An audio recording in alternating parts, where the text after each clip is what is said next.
तू हो।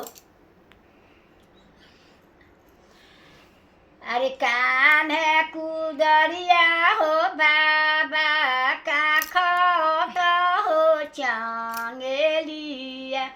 अरे कान है कुदरिया हो बाबा काख तो हो चंगेलिया।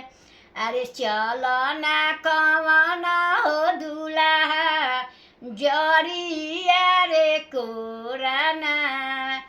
अरे चलो ना कवन हो दुल्हा जरिया रे कोराना। अरे कोरी जरिया कोरिया हो कोरी भरल हो चंगेलिया। अरे जरिया कोरिया हो कोरी भरल हो चंगेलिया। अरे पिसना कमन हो सुगावा जोगिनिया कई रे देशवा। अरे पिसना कवन हो सुगावा जोगिनिया कई रे देशवा।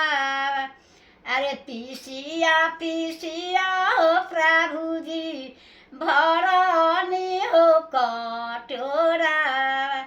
अरे पिया ना कवन हो दुल्हा जोगिनिया कई रे देशवा। अरे पियात ए दुल्हा घुरमेला हो का पारावा।